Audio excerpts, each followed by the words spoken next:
bilingual content creator, picking English names, publish consistent content, and live a productive life with me, Bear Liu. Kia ora, ni hao, and hello. Welcome to the Chiwi Journal podcast. I'm your host, Camellia Yang. My guest today is Bear Liu. Bear is a product designer and design mentor. He hosts an award-winning podcast show called Bear Talk, focused on sharing his learnings and ideas in design and personal experience in reading and parenting. In today's episode, we talk about being a bilingual content creator, how Chinese people pick up English names, how to publish consistent content in English and Chinese, and live a productive life. I hope you enjoy the show. Welcome to the show, Bear. Thanks for having me, Amelia. Just a little bit strange because we just transferred from Chinese to English. Yes, I know. Yeah. Every time I interview a guest who can speak Chinese, I feel a little bit weird because since we all can speak Mandarin. We did the podcast in Chinese before, talk about our life in New Zealand and a lot of relevant content about being a creator. So I'd like to invite you back again and talk in English as a bilingual content creator. Because I know not many people create in bilingual, so I kind of wonder what makes you to start this journey. Yeah, that's a really great topic. So happy to be involved in this conversation, and also like there are some challenges and probably some personal stories for every bilingual content creator that why we started, and yeah, True. would be good. And also like what you mentioned, just a few, probably the amount of bilingual content creators are quite smaller compared to native creators. So I think that would be a good topic for us to share some experience and to discuss why we're doing this. Yeah, shall we start with your name? Because I know a lot of English people, they kind of wondering, it's so nice you can pick up your own name, your own English name. So why do you pick up Bear as your English name? I know it's not very common in English speaking world. Yeah, that's a good topic start like conversation starter, because every time when I introduce hi, I'm Bear, people will say, native English speaker will say, wow, what a cool name. And sometimes I just guess, what do you mean cool? Is real cool or just funny or strange or like other meaning? And yeah, at the beginning it's just my nickname in Chinese, Gou Xiong, because I used to like really fat, so that I used to like don't like any outdoor activities much, so just prefer to stay at home. And then people would say, oh, it's a typical bear. And then I got a nickname, and then I kind of like it, or get used to it and kind of like it. And then when I come to a new country, so you have the opportunity to pick your own name. Yeah. And then I think, yeah, why not to call myself Bear. At the beginning I consider some normal names and then I find, yeah, how about just name myself Bear.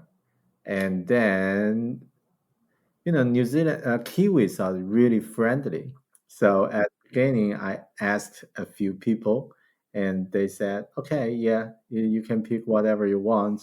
I think they didn't give me the honest suggestion. Feedback. Yeah. Yeah. So, and I took it. I say, oh yeah, probably just call myself Bear. And even my resume, my LinkedIn profile, every formal platforms, I leave it as Bear. That's my name.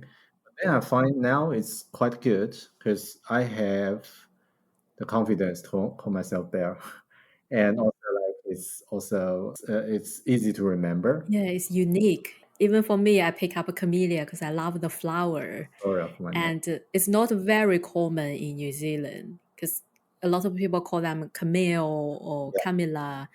but Camellia is also very unique, so people will remember me. Mm. So what's your career journey look like? Because I know you used to work and live in China and then move to New Zealand.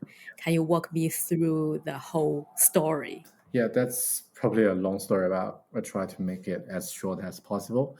So when I was in China, I was a, interaction designer. At first, I started from graphic design at first as my career starting point. After graduated from university, I got a job as a, graphic designer, and then start to do some like package design, marketing design, and around 2010, that's the time the Web 2.0 started as a trend, and then web designer is quite popular. Was quite popular. So I started to learn web design for a bit, and then get related job.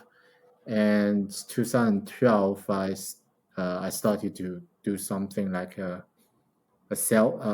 agency, a design agency. Started a design agency with my friend, and then we started to do some app design, interaction or app design, because at that time Apple just released the SDK Yeah. for iPhone, for iOS, and that's we saw it as an opportunity and started to like go all in, and it seems the right direction, the right vision. And yeah, and then after a while did some apps, and also some apps are quite gets successful, get a lot of downloads, and the performance quite good. And around 2015 and 16, around 2015, I got this idea of go to New Zealand, because there's a available visa that I can apply, and I Oh, think the silver fur visa. yeah, yeah, Oh, it's I see. Yeah. yeah, started to do some preparation and applied it, and very luckily, I got a visa, and then went to this new country with my wife. Start all the things from scratch, because you really hard to find a related relevant job with your previous experience in another country, but in Mm. New Zealand, you don't have the local experience. So I started as a marketing designer. I would call it multimedia designer, but it's more like support marketing. It's kind of like a circle back to 10 or 12 years ago when I started my design journey. But that first job at New Zealand was really good, because that helped me to get food on the table. I started to learn things about the culture and all the things. And after 2 years later, I moved on to really focus on UX design, user experience, because I think it's my passion, and it's Mm. also quite hard because I need to transfer I or know. transitioned Yeah. from multimedia or website designer to a UX designer, and it's also need to start from scratch again, another industry, another domain.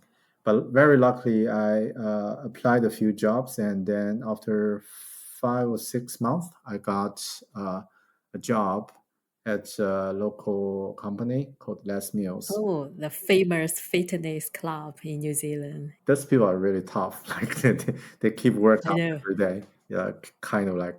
So I got the first job as a UX and UI designer, and then after the first job, things will be much easier later. So I later moved on to Vodafone as a senior UX designer, and now I'm currently working at Zero, a Ah, yeah. financial, Software. Yeah. as a product designer. How did you feel when you need to start from scratch again? Because I know in China you're a very successful entrepreneur, but once you move to a new country, an English speaking country, you need to learn the language, culture, and start your career from very junior level. What did you feel? Yeah, I think it's definitely a journey, like with ups and downs. Mm-hmm. And also like the timing, it's also when I started to looking for new jobs in a new country, and also my wife was pregnant, so my daughter was born later, a few months later when we moved to New Zealand. So which means that there are two major impact happening at the same time. So I have a new role as a father, and also I need to start from scratch in a new country. That's quite challenging. I think maybe a new role is more challenging than looking for jobs. Most of the time, it's just lack of sleep. Just because as a new father, new dad, it's really hard to sleep. But for speaking of job and career and other things, I think I had anticipated that might happen because when I moved to this new country, I know because that's a new country and language was speaking, the culture, everything is different. Yeah. And if you want to get settled, you want to really start your career here, things should start from the very beginning. So, which means that all the previous experience, some experience definitely can bring from previous career, but most of the credits, Mm. most of the I don't want to say achievement, but just something done. It's not transferable to this new place. So, which I already have the assumption or have the anticipation. So that's the way, and it's not easy. But one thing that really helpful is that during that time, I'm not the only one who has this problem, right? So there are a lot of immigrants, a lot of people coming to a new country, and then they got struggle. So what I need to do is just to find some examples and try to learn, or even just to get inspired by their story. Just one example, I borrowed a book from the local library, which was written by Arnold Schwarzenegger. He's a very typical example that a young man come from Europe, Yep. Austrian. Yeah, Austria. He's Yeah. and he went to America, and language was really bad at that time. But then after a few years, he was really successful. And also, I just tried to find out something similar, like something is that something that I can learn or something. So just examples by examples. It takes a while to build the the right mindset and confidence, everything, and then to set up the right attitude, I think, for the future steps. But at the beginning, it's really hard. Yeah, I read Arnold's biography, and yeah, his attitude, he had such a strong self-belief. Yeah, he believed he will win the like fitness, the world champion of fitness, and he believed he will settle down in America and achieve success. I think it's very important. And one thing also triggered me is although his accent, people probably say, "Oh, you don't speak a perfect English," but his accent become his character. Yeah, That's how he won the role in the Terminator because they need that accent. Yeah, yeah, exactly. yeah, very inspiring. Yeah, that's also one of my biggest takeaway Mm, from his story. As Chinese, we probably family with yeah, we problem, all right? have Like accent. accent. Oh wow, I hope I can pronounce as a perfect native speaker. Probably that is a goal for most of English learners from China. That people say, "Oh, I want to pronounce as close as native speaker as possible." Mm, But then after a while, I realized that's not the right goal. You are always carry something you from your past, like accent is one part of it, but you just try to get used to it or just get along with it, access it as as your identity, and then try to maybe take advantage of it. in the later, but or maybe just try to utilize it in later stage. But the first thing would be just accept. That's part of that I've learned from his story as well. Yeah, because when I start my Chinese podcast, I am from Shandong, so I have a strong accent from my place, and people sometimes judge me like, "Oh, you don't even speak standard Mandarin. How come you become a podcast host?" I said, "I don't care. As long as Yeah, my ideas are worth spreading, my accent it doesn't matter." yeah. Because I know you start your podcast back to Mhm. 2012. It's very early. So what made you to make your podcast and what kind of content were you doing back then? At the beginning, it was just an experiment, or more like here's a new tool available. Like at that time, Apple released some tools from their keynote. I think Hmm. it's watch.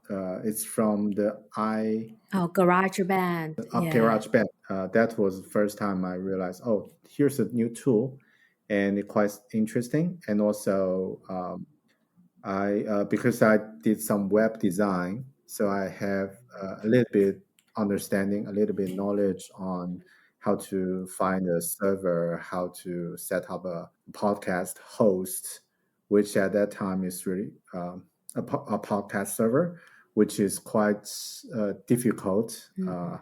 if people don't know some web building knowledge. But for people who already got some experience, that's not that hard. And because I learned something, I have some knowledge, and also this here's a new tool, and I just try, yeah, let's make something fun and maybe use it as a personal experience, or like as a personal audio blog or something, and I record some Mm. reviews on technology at first. And then I remember it's quite popular, because it was really popular, because at that time there probably not many options. So people just listen whatever they got in Chinese. So it was downloaded like immediately 100,000 times, and then Cool. next day another few thousand times. And then I thought at first I thought that's a problem, that's an issue. It's Mm. the number is not real. At first I think maybe just, yeah, false numbers. And then I record another podcast, another episode, and update it. Also, it's got a lot of downloads. And then I find, wow, that's interesting, because it seems that this is a new thing and worth to try. It's also from the business perspective. I'm not a good business person, or I don't have any business sense. If I have, it could be quite a good business, but I just keep it as a personal habit, or as a personal hobby, which is not good from business perspective. But I'm happy that I'm doing that as a personal hobby, because even podcasts have its high moments, and also go as a mature medium at this stage in English speaking world, and also quite popular in China, in Chinese as well. But I still think the people who's making podcasts, who's podcasting by their own interest, or use it as a way to explore the possibility around them, that probably keep it authentic, keep it true. And that's the beauty of this medium. Yeah. So I'm happy that I didn't do much trying on business, and then it's just go according to my personal interest, from technology to travel, because I just traveled through some places and find, oh, I have some feelings, I have some findings I want to share with you, and then record a few episodes on travel, and then reading books with some book reviews. And even when I do some jogging or just joined a few marathons, half marathons. Record this is a personal experience, but I want to share with you on my podcast. So yeah, it just keep going. And then recent episodes are more around reading books. Mm-hmm. So that's pretty much how it goes. And now it's 421 episode so far. Yeah. So when did you start to doing English content? Yeah, your Chinese content is very popular. And what made you want to switch a direction and do more English content? I think if speaking of time, it probably around 2016, um, 2016 and 2017, because that was the time I went to New Zealand. So I went to New Zealand in 2016. But at that time, I just had this idea of create something in English. Really simple reason is that because I'm living in an English speaking country, so I want that do something in English make sense, right? So that's just the idea at first. But the officially trying, I think it's or maybe at the end of 2017, maybe at the beginning of 2019, because my first job, even it's a Kiwi company, it's a English-speaking environment, but still, there are part of the job is dealing with Chinese market. So I'm still using Chinese to Mm. communicate and to solve the problem and even to think. So it feels a little bit gap between where I live and between what I'm doing, also between what I want to do in the future. So I think that's the first drive that I think if I want to get closer to what I want to work as a dream job or as I want what I want to achieve, that's an English speaking environment because I don't want to move to a new country, but still live in the comfort zone of a Chinese speaking comfort zone, still consuming Chinese content, still reading the same thing as one friend is reading in China. And then what's the point of moving to a new country, right? Yeah. That doesn't make sense. So that's the first drive. And I think it's around 2019 I officially this made this decision. So yeah, let's make it uh, as regular as possible and do some serious like it's a serious content creating in English. And before I just think, oh, that's a secondary option. So create something in Chinese first, but then if I have capacity, create something in English and as an option. But then 2019, I made this decision like let's uh, prioritize English content creating first, even it's not I'm not good at it at all first, and it's I don't have any audience to compare to my Chinese platforms at that moment. Mm. But I think that's the drive of I see it as a long term growth or the long term learning, personal learning and growing. Yeah. So, because compared to the Chinese content I'm creating, it also takes a few years, like maybe 3 to 5 years, to get to a really good uh, level on speaking of the amount of audiences and the maturity of the content. And also I did a lot of practice by doing it, right? So I think after 100 episodes in Chinese, I Mm. started to have confidence and have the Yeah. capacity to talk on the topics of each podcast. And then I think that's something the same for English content creating. I need to get some practice first by doing it. And then ideal way would be I can create content in English and I can build my audience group in English, find my market. But more importantly, I want to use it as a way to help with what I'm working on designer in English speaking country.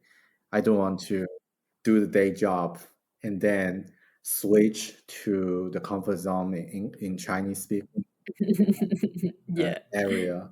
And that's just like divide the the personal energy, like the personal focus and energy and time into different two parts.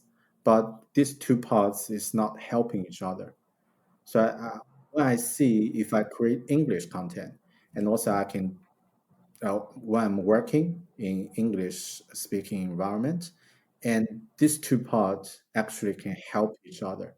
Something I've learned from English, from work or from my consumption in English, can help me create content in English, and and the way of creating content in English can practice my presentation and communication so that I can get my job doing better. But if I'm doing this in Chinese, it's actually just divided.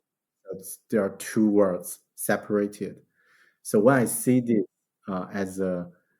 as how it looks like two words, I made this decision without any hesitation. So even the English content still like really small amount of page of views, small amount of like from the metrics is quite small compared to Chinese, but I think that's the right.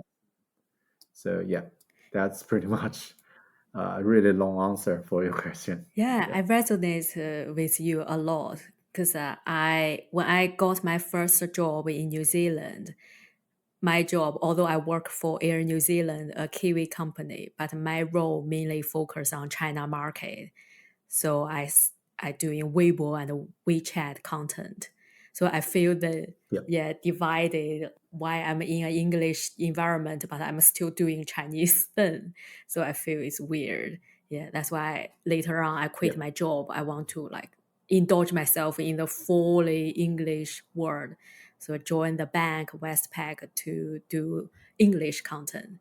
And at the beginning, I feel Yeah. very worried about my English ability. I'm not sure about you. Do you still remember when you first published your English content? How did you feel? Did you feel like very, will people judge me or this kind of I thing? think that definitely for everyone who create a language, the content in second language, that will be a really common issue for everyone. Definitely, I have that worry, Mm-hmm. and also even now, sometimes I do have something similar, like, oh, maybe I need to recheck. I need to do something more to make sure that it seems ready to share. But yeah, I remember when I shared the first draft in English, it's it was quite interesting because at that time there are two major formats of English content I'm creating, even I'm creating right now. Part of one is just something as the English version of my Chinese content. It's out of interest, out of curiosity, and I'm using it as a personal medium. So I create for example, YouTube videos and write some posts about what I found during the job or during the personal experience. So this is out of personal interest. But the other part at the beginning of creating English content is basically I was doing it for finding a good job.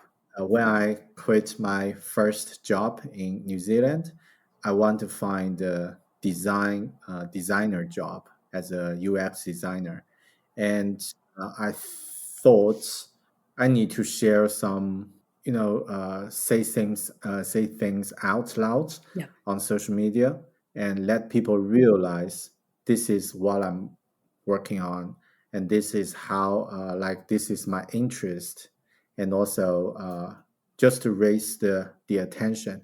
So kind of like I forced myself to share some posts on LinkedIn as something I've learned from, for example, from a course, or something I noticed on a daily basis about some design related example I want to share.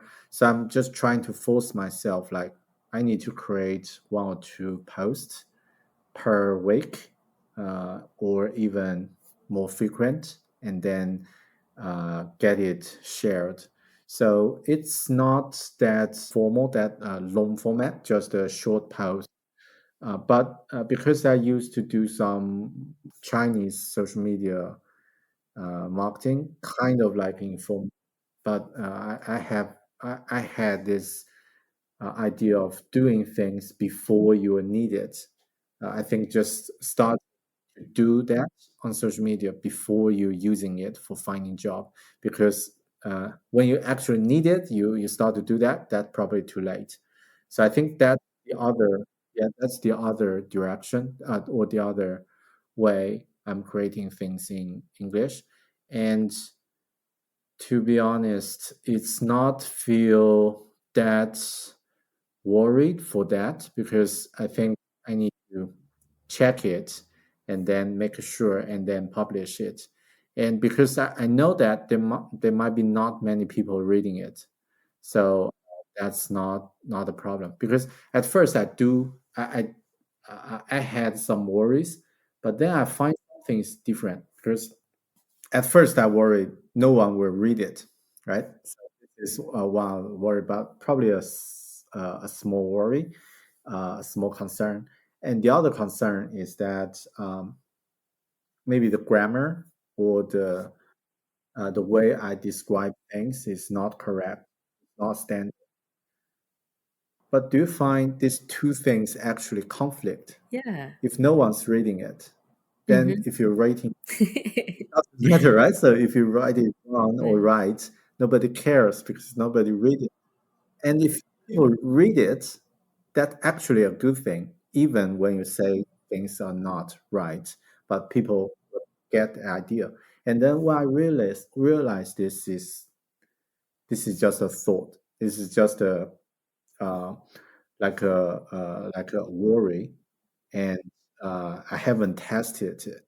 I haven't get the real feedback from English speaking people, or just to say, "Oh, I have feedback. Your grammar is..." Well, yeah, I haven't got any comments on that, or any related feedback. And also, after I share a few posts, I do find people actually read it, even smaller amount of people, because you can see, oh, how many views, maybe 12, 200, and there are a few comments or interactions. People will like it, or people will support it. And then I think, oh, that's good. And let's correct something in the future. But yeah, that's the first step. And yeah, and then it's getting okay. Yeah, I get used to accept it's not perfect. I can just start to create things, and then I can improve it by doing it. Yeah. I think it's a like trust in the process. Yeah, Because for me, I started my English newsletter last year. And when I published my first issue, I was so worried. I was like, oh my God, my grammar, my vocabulary probably not perfect. But actually, no one read it, because for your first issue, you just started. yeah, So, but with keep publishing consistent content, then you gather the audience. So for now, I got 1,200 subscribers on my wow, English that's wow. newsletter. And the people, they all say good things. They all say, oh, I love this idea. No one like criticize my vocabularies or grammar. I find, yeah, actually, Mm. I think ideas matters more than like vocabulary. You don't even need to use the fancy vocabulary. Yeah, it will keep the message delivered in a clear way. Yeah, and also it's probably also relevant to industries or relevant to or what types of the content we are creating. Mm-hmm. If we are creating something relevant to, for example, laws or financial issues, Yeah. or as a financial consultant, probably, yeah, grammar or like keep things accurate would be really, really important. But if it's something about technology, like personal experience, other things, I think it's have a high tolerance level of mistakes Mm. and really encourage you to do some like the ideas does matter, does make more sense than keep the format in the right way. Yeah. So luckily we are not creating something like for those restrict industries. Yeah. So, what's your target audience in English? What tools to help you to create English content?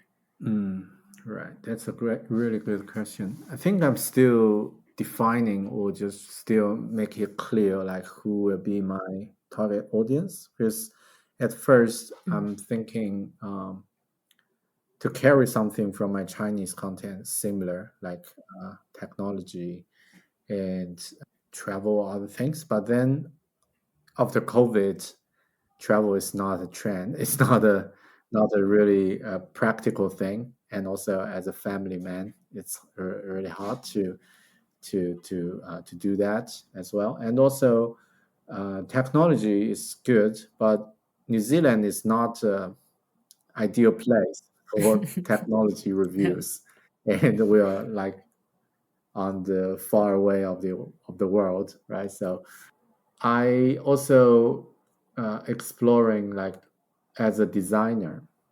So something that for people who want to be a designer, that was my target audience because I find that things some of their Mhm. questions I'm good at answer it because I was there and I can help. Uh, but now I'm starting to think something probably more related to productivity and the combining of uh, life design, productivity, and technology. So something around that would be good because uh, something I find really interesting is about when I sharing things in Chinese, how I learn things and how I study or how what my reviews on books or other things, some recommendations, personal recommendations. People really like to like those types of the content. And when creating things in English, seems something similar happen, and people care more around like tools, uh, techniques, and how we can improve our productivity, things like that. So currently, I'm trying to go to that direction, but I haven't really confirmed. It's more like test and try. The other question is about the tool. Yeah, do you have any tools? Because for me, I use Grammarly as Yeah, to correct my review my content, that's the and essential. I use Notion. Yeah, Notion and Readwise to gather notes.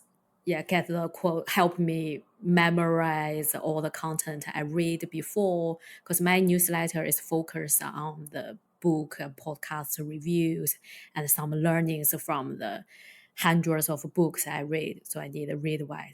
So yeah, do you have Yeah, any tips yeah. or tricks, the tools you use to help you create content? Yeah, really good one. I think I also use Readwise, Notion, Ah, Heavy yeah, User, and Grammarly. So that's all yeah, essential for like for I think for learners. That's really really essential. The other two I'm using this app named Libby. So this is a tool that you can borrow audiobooks or ebooks for free with your local library card. And there are heaps of available great audiobooks. Ooh. And before that, I find English audiobooks is really expensive, right? So one book for like $20, $20 or Yeah. something. But many books are available on Libby. So that's my suggestion. Like some great audiobooks and books that are available. And the other tool that I'm using besides Notion, I use an app called Drafts. That's Draft. that's all the text, all the information, like the first-hand information. I use it to capture any thoughts or any information, and then share it from there. Maybe write a post later, or maybe write a note in Notion. But the first step will be capturing it in drafts. So that's kind of like my ideal inbox or information inbox, but Mhm. all based on text. And it has Apple Watch version, like you can audio, you can read it and transcript into text. I think Grammarly helped me a lot to boost my confidence to publish in English. Yeah. So, what are the three most popular episodes from your podcast or some popular content from your YouTube channel? English or Chinese? Can both? Let's start with English first, Yeah. then say Chinese. Yeah, English. I find the popular topics are related to how I use my iPad to read and taking notes. So that is a really popular one. And before that, there are some book reviews, but I think it's probably depends on the trends or the algorithm by YouTube. So I haven't found any pattern. For example, the book review I did for just one book about Elon Musk got the highest uh, views, probably just because it's about Elon Musk. Yeah. So, uh, and still exploring like what are the other popular topics. But the other way that I try to measure the performance or the outcome of the content is checking are there any actual feedback or actual comments from people, and it's related to my content, like this is really helpful or this even better, it changed some people's life, and then or, I will value it as I will think it's as a higher value than just those numbers. And for English content, it's still working because there's not many content got the life-changing comments so far. Still working.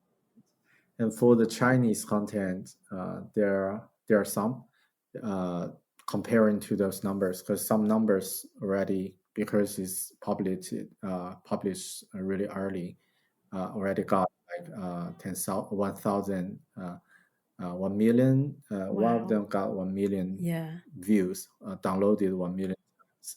And I think it's just because the algorithm and the timing was really good. But uh, one of the episodes is about running marathon. It was my first experience of running a half marathon, and I recorded uh, an episode. And 2 years later, a few year, 1 or 2 years later, when I went to Chongqing Marathon, and some people just pat me on the back and say, "Are you there? I Yeah. listened to your podcast Oh, last year," cool. Yeah. and that's the drive. That was the reason I started running. I started running. Now Wow. I think I will give it a go to join marathon. And now I see you. So, and at that time, it feels really really good. Like you do something fast and share some experience, and that actually change people's life in a better way, in a good Yeah. way. And I think that one really is really the highlight for me, that brings some meaning of creating content. The other thing I'm thinking is, yes, about 2014 when I went to New Zealand as a tourist. I got a lot of impressed feeling because that was my first time went to this beautiful country, and then after that I recorded 4 episodes related to what my experience of traveling New Zealand. And even now I still got some uh, comments, or some people send the message like, "Oh, I listened to the podcast." And some people here living in New Zealand, like, "Oh, I listened to your podcast, and then I started to explore. Is there any way I can go to New Zealand?" And then I applied, like Yeah. study visa or something, and then I can come to New Zealand. So yeah, that's another highlight. Yeah, probably that's the most. Okay. And because there are other different stories, but I don't want to make it too details, or maybe like, yeah. So far, I think those are something that I still remember, and quite good good story to share. True, Yeah. yeah. Because as a content creator, I think that's the most fulfilling moment when you receive meaningful feedback from your readers, from your audience. That's kind of keep you going. You do a daytime job and also work as a content creator. How do you balance the time? And also you are a dad and you need to balance family life as well. So what's your tips to be very productive? Wow, that's it's never be balanced. There's never a balance, a perfect balance for all the things, and it's always the priority, and the choice you make the decision you make every day. Because I think I want to take a step back about not only about managing the time and personal energy on different things. It's more around to make the meaningful choice about your time and your focus. Because as people who live in a digital age, we have endless Mm. options. Yep. Everything will have a multiple alternatives, and also like your to-do list is never ending. There are always Yep. things you can do. It's never ending. So what is more important to prioritize, and to know what you at the right moment, at the right time, what is the best thing you can do to create the best value according to your personal value, and according to um, like the things you value, like family or other things. Mm. And that's the daily decision we need to make. So the balance is more around those decisions, and Mm. when you should do what at that moment. And yeah, that's the high level. But on the detailed level, on the practical level, um, for my daytime job, I will focus to on the work hours, only worried about my job, and Mm. uh, get it done in that amount of time, and Yeah. also make sure I can achieve the goal for my job, like the expectation of my goal. And then at the end of the day, when the work hours are over, yeah, that I will switch off anything in the evening or during the weekend. I will not think anything about my job. So it's more like a switch off. And then for my personal stuff, I will try to block maybe 1 or 2 blocks per week as my content creating period. For example, and during that period, I will really focus on doing things and try to get some output at the end of it. Even the quality or the standard haven't reached to what I'm really happy, but I aim to create something even I'm not happy about the the quality, but I will still get it close at the end of this period. For example, if I have 2 hours on Sunday morning, my wife and kid go out, and then I'm the only person at home, and I only have 2 hours, and I will uh, think that 2 hours before that, I will have a roughly plan like what I want to do within these 2 hours, and make a goal like create, for example, create 2 videos or maybe just 1 videos, and and then I will aim to get it done within that time, and then sometimes I'll batch a few videos together and maybe recording 2 videos or 3 videos at the same in the same morning, and then do the editing or other things later. But it's more like always to time box things, Good to have a and then deadline. Yeah. yeah, if you have a that always need a deadline, Yeah. and even you're not really happy 100% happy about it, at least reach to 80%, that I'll move on. And I find this is really helpful to create more things with the acceptable standard, acceptable quality level. Yeah. A lot of people they want to be a bilingual creator, but they always have an excuse like, maybe I am not very good at using other language, or I don't have a time. What's your advice for them? Just start to do it. At the beginning, as we mentioned before, either nobody will see it or you make some mistakes. So you cannot run at both sides, right? So don't worry about that. So as soon as you start, you can start to get some real experience and start to get some tips, and you might fall out in a few pits, and then get some experience after. I think as soon create things, start to do it as soon as possible. That's probably the suggestion. But I know it's really hard Yeah, find to your why. start creating things in a second language. Probably would be good to think about why you want to do that and be clear, really clear about the drive. Mm, Because if you really don't understand the reason you're doing it, it probably not going long. It's probably just 1 or 2 tryings and you will stop. But be really clear, like that's for my career, or that's for my personal interest, or something that I want to do.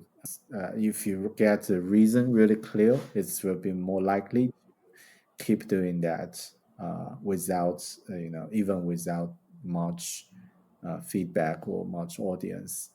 And another thing is to start doing things that you love or you're good at or you are interested in, or something you're familiar with. So could be a really good opportunity to break the bubble, like reach to a bigger world, or to reach to some people you uh, can understand you. For example, if someone really keen to learn things, or not learn, maybe just a personal habit. For example, if a guy, he's a Lord of the Rings fan, like a big fan, this topic, and as a Chinese, he probably can have some communities he can talk. Some people have the uh, similar hobby as himself, but consider this is like a English culture at first. So we know that there will be more content in English about this topic, right? yeah. So if he can use it as a way or as an opportunity to create content or to read or consume English content or use it to reach out to other people with similar hobby or interest. So it will become the portal that he or she can reach to a more interesting world out of his or her small bubble. If anyone who's living in China or haven't got the opportunity to to go outside, that could be a really good way to try. And also, like focus on things you love would be more likely to keep doing it longer. And also maybe create things as drafts at first. Don't be professionalist, and just create things as a draft, and you will get better next. My consideration on this, my thought on this is that your first 100 piece of work would be a really rubbish. So, Rubbish. but Yeah.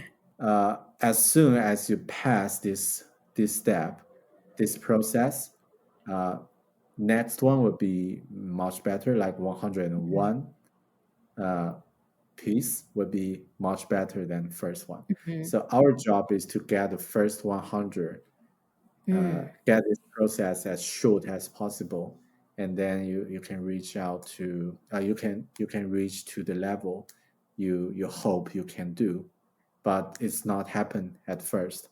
So yeah, just yeah. do it as draft and as often as informally as possible, and then you can pass this step as soon as possible. Yeah. Yeah, there's a 10,000 hours rule. And also, according to a Chinese saying, is 1 minute on stage is 10 years effort off stage. Yeah, just keep doing it. Yeah. Do you feel your Chinese background also helps you create English content? Yes. What do you think Yeah, on? for me, I feel like I'm from an academia family background, so I read a lot of like Dao De Jing, I Ching, those kind of ancient Chinese book.